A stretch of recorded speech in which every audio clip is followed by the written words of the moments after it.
Бәріңе сәлем, менің атым Еркеназ, және сіздер менің қадамдастар. Мен бүгінгі видеода сіздерге AliExpress сайтынан қалай заказ беруге болатындығын айтатын боламын. Және де бұл видео сіздерге пайдалы болады деген ойдамын, себебі сіздер менен көбірек сұрадыңыздар, қалай заказ береді деп. Мінекей бүгін мен сіздердің сұрақтарыңызға жауап беремін, және де видеоны көп созбай бастайық. Ол үшін достар, әрине біздің ұялы телефонымыз қажет, және AliExpress сайтынан ұялы телефонмен де компьютерменен де заказ етуге болады. Бірақ достар, естеріңізде болсын, ұялы телефоннан компьютерге қарағанда бағалар төменірек болады, яғни ұялы телефонда скидкілермен арзанырақ бағаға сатылады.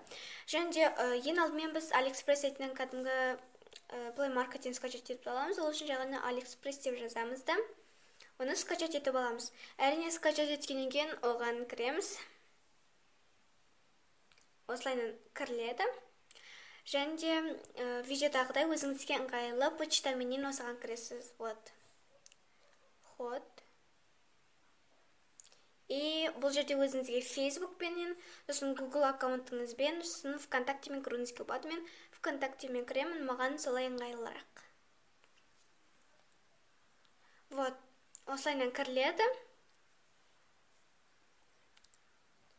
Содан соң настройкасын дұрыстаймыз. Ол үшін осылайынан төменге түсеміз де. Мында настройка деген болады, соған барасыз. Бұл жерде менде барлығы дұрысталып тұр. Яғни адрес доставки деген жерде сіз өзіңіздің жеріңізді таңдайсыз. Сізде ең алдымен Российский Федерация деп тұрады.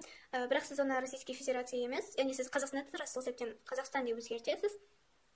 Содан соң астында теңгесін де өзгертуге болады. Мен Қазақстан теңгесін алмастырып қойдым, сіз өзіңізге ыңғайлы рубльменен, долларменен, қандай немен ыңғайлы, солай өзгертуіңізге болады. Мен Қазақстан теңгесімен доставканы Қазақстанға жасап қойдым. Содан кейін әрине заказ береміз. Ол үшін біз мынаны басып өзіміздің профилімізге кіреміз. Яғни бұл біздің профил. Мына суретті бассаңыз болады, болмаса бұл жерде мой профил деген болады, соған кірсеңіз болады. Және кірген жерде төменге қарай түсесіз біраз, сосын бұл жерде адрес доставки деп тұрады, мінекей. Осыны басасыз. Және де бұл жерде сіз өзіңіздің адресіңізді дұрыстайсыз, яғни өзіңіздің адресіңізді жазасыз. Бұл жерде ең бірінші сіздің фамилияңыз бен аты жөніңіз.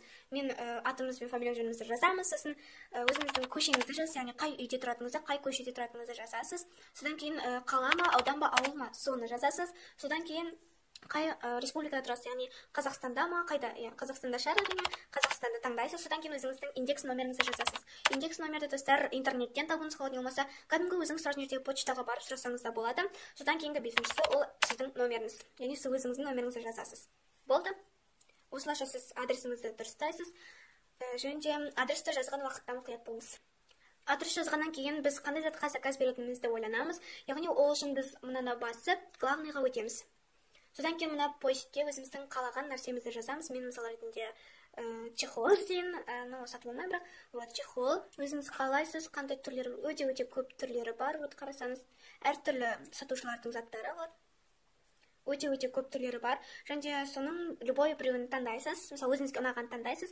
Сосын бұл жерде ценасы жазылып тұрады, яғни $1.84. Ол бізде астында Қазақстан теңгесіменен 599 теңге, яғни 600 теңге. Ценасына қарайсыз, өте көп түрлері болады осылай. Содан кейін 219 адам алған екен.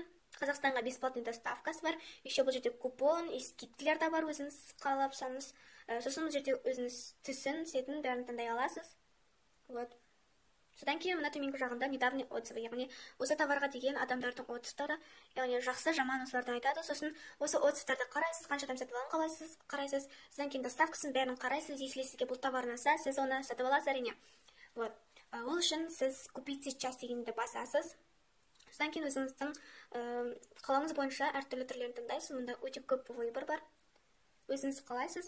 Содан кейін қандай материал, силикон, осының бәрін таңдайсыз. Содан кейін бұл жерде продолжить дейтін болады, соны басасыз. Содан кейін бізде оформление заказа.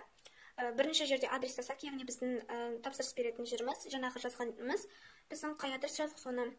Содан кейін бұл жерде оплата жасайсыз кредитный картамен бе, или киви кошелек сынды кошелектермен ба. Если сіз картамен төлейтін болсаңыз, мынаны басасыз да, өзіңіздің номер картаңызды жазасыз. А если киви кошелекпен төлейтін болсаңыз, мынаны таңдайсыз. Содан кейін міне біздің заказымыз, сосын бұл жерде количествосы, яғни сіз оны тағы да алғыңыз келсе, осылай қосасыз. Содан кейін төменгі жағына сообщение по желанию, яғни сіз өзіңіз продавецке ағылшын тілінде сообщение жазасыз, яғни переводчикпен аударуларыңызға болады әрине. Содан кейін вот барлығы да осылайынан көрінеді. Сосын оформить заказ дегенде басамыз. Загрузкасы толады да.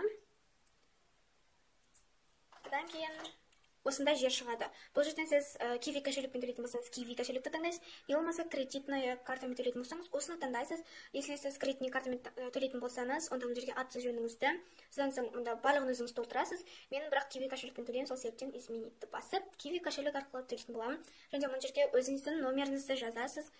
Содан кейін оплатить сейчасты басасыз. Басқаннан кейін бізге код келеді, яғни сіздің номеріңізге код келеді. Келген кодты өзінің тиісті жеріне жазасыз, содан кейін жазғаннан кейін сіз заказды оформить ете бересіз. Әрі қарай түсінікті болады достар, содан кейін сөйтіп өзіңіздің заказыңызды бересіз. Заказ бергеннен кейін достар, сіз ол заказды көргіңіз келеді. Сол кезде мынаны қайтадан басасыз и профиліңізге кіресіз. Бұл жерде сіздің барлық заказдарыңыз, саған келген сообщениялар, вот сообщение. Сіздің заказыңыз жолға шыққан уақытта сізге сообщениеде әртүрлі продавецтер жазады, сіздің заказыңыз шықты деп. Сөйтіп айтады. Содан кейін бұл жерде сіздің ең алдымен заказ берген уақытта платеж проверяется деп мына жерге шығады. Осы жерден шығады. Содан кейін кішкене 2-3 сағат өткеннен кейін ожидается отправка дегенге барады. Менде бір заказ тұр ожидается отправкада. Содан кейін ода бір-екі күндей тұрады да ожидается подтверждение дегенге барады. Бұл жерден сіз өзіңіздің заказыңызды күтесіз уже. Сіздің заказыңызды салып жібереді.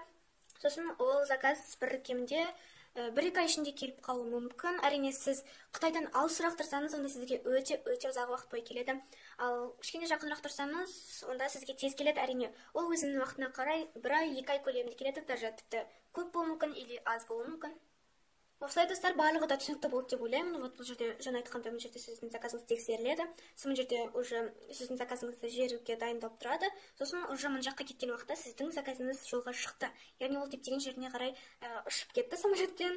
Содан кейін сіздің заказыңыз келгеннен кейін сіз оны уже келді деп айтасыз. Келгеннен кейін ожидается отзыв дегенге шығады. Вот мына жерге өзіңіздің отзывыңызды жазасыз. Если сіздің заказыңыз келмей жатса, онда сіз спор басасыз. Вот спорды басуға болады. Сосын бұл жерде сіздің барлық заказыңыз, яғни осы күнге дейін істелген заказдарыңыз, совершение заказы деп жерде тұрады. Барлығы да өте оңай, түсінікті. Негізінде Алиэкспресстен қарасаңыз өте көп товарлар бар. Және соларды сіз сатып алмай-ақ бұрын сізге ұнап жатса, онда сіз оны корзинаңызға салып қойыңызға болады. Вот корзина деген жерде тұрады. Соған салып қойыңызға болады. Вот менде бірнеше заттар тұр уже. Содан кейін өзіңіз ақшаңыз болған уақытта заказ беруіңізге болады. Мұнда әртүрлі купондар алуыңызға болады. Және достар, уже заказ бергеннен кейін барлығы да түсінікті болады, түсінбейтін ештеңесі жоқ, яғни заказ бергеннен кейін барлығын да түсінесіздер. Достар, мен Алиэкспресс сайтынан осылай заказ беремін, және сіздерде енді Алиэкспресс сайтынан қалай заказ беруге болатындығын білдіңіздер, және де қорықпай заказ бере беріңіздер, себебі Алиэкспресс ол Қытайдың тексерілген сайты. Оның жерден Қазақстанда, Россияда, Өзбекстанда, Украинада бүкіл жерде сатып алады. Яғни ондағы товарлардың 90% өздеген дептеген жерлеріне уақытылы жеткізіледі. Неге 90% деп тұрған шығарсыздар? Себебі 90% ол кейбір продавецтер, яғни сатушылар өтірік алдап кетуі мүмкін, или білмеймін, сондай жағдайларға байланысты кейбір посылкалар келмей қалады. Әрине оны спорда басып, өзіңіздің ақшаңызды қайтарып алуыңызға болады, если сатушысы жақсы болса. Және айта кетерлігім, яғни көп сұрайтыны, ол Алиэкспресс сайтынан келген посылкалар ол почтаға келе ме, әлде сен үйіне әкеп тастай ма деп. Ол почтаға келеді, сосын сіздің номеріңізді жазылып тұрады ол жерде. Сол кезде сізге звондайды. Сөйтіп товарыңызды алып кетіңіз деп, или үйіңізге әкеп беру мүмкін, кейбір уақытта білмеймін. Әр кезде әртүрлі болады әрине. Көбаса ұялы телефоныңызға звондайды, сосын сіз почтаға барып сол затыңызды алып кетесіз. Және адрес жазған уақытта абай болуыңызды сұраймын, себебі адрестің бір жерінен қателеспесеңіз, товар басқа жаққа кетіп қалуы мүмкін. Сол себептен барлығында мұқият жасаңыздар, барлықтарыңызға да сәттілік. Осымен видеом аяқталды. Егер нәрсе лайк басыңыздар, менің арнама жазылып кетіңіздер. Барлықтарыңызды жақсы көремін. Сау болыңыздар. Сосын, если заказыңыз келмей жатса, спор басасыз, ал бірақ ол зат сатушыға сіздер Алиэкспресс сайтынан ұзаққа дейін созылып кетеді, 2 айда 3 ай тіптен келмей қалуы да мүмкін. Және де